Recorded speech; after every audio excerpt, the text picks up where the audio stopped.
আচ্ছা, তোমরা তো সবসময় আলুর সিঙ্গারা খেয়েছো। চলো বন্ধুরা, আজকে একটু অন্যরকম সিঙ্গারা বানাই। হ্যাঁ, আজকে আমি বানাবো চিকেনের সিঙ্গারা। তো সেই রেসিপিটাই আপনাদের সাথে শেয়ার করব।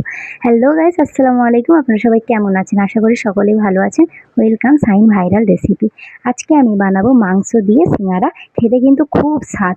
একবার বাড়িতে বানিয়ে দেখবে, একবার বানালে না বারবার খেতে ইচ্ছা হবে।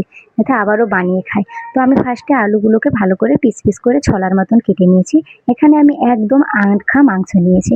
মাংসটা কিন্তু ছিল ৫০০-র মতন। এবার আমি মাংসটাকে কেটে এক সাইডে রেখে গ্যাসটা জ্বালিয়ে কড়াটা বস করে দিলাম। এবার এর মধ্যে আমি অল্প করে তেল দিয়েছি।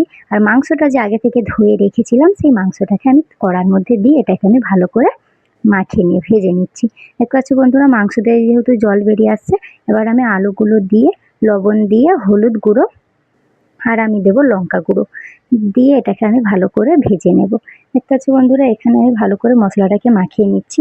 এখানে মাখানো শেষ। ওর মধ্যে যেহেতু জল আছে আমি ঢাকা দিয়ে দিয়েছি যাতে জলটা ভালোভাবে মরে যায়।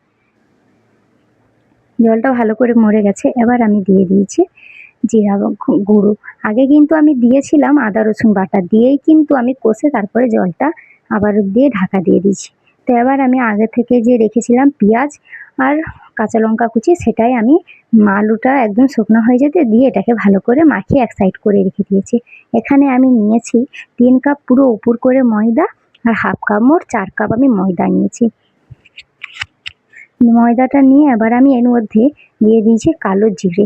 কালো জিরে দেওয়ার পরে এমনি জিরে দিয়ে এর মধ্যে দিয়ে দিচ্ছি লবণ। আপনাদের যেরকমই হবে সেরকমভাবেই লবণ দেবে।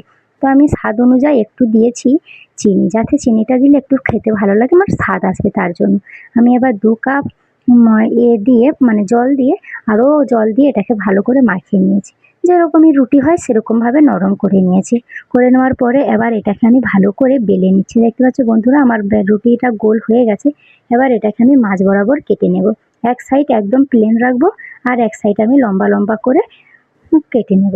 এখানে আমি এক সাইড যেটা প্লেন রেখেছিলাম সেই লম্বাটার উপরে দিয়ে ভালো করে চেপে নিয়ে এবার আমি এটাকে ভালো করে পকট করে নিচ্ছি। দেখতে পাচ্ছি বন্ধুরা, এখানে ভালো করে পকট করা হয়ে গেছে।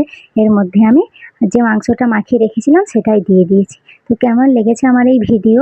লাইক, কমেন্ট, সাবস্ক্রাইব করবে। আর এরকমই রেসিপি বাড়িতে বানিয়ে খাবে, খুব সুন্দর। তো চলো বন্ধুরা, দেখা হচ্ছে নেক্সট ভিডিওতে। ভালো থাকবে।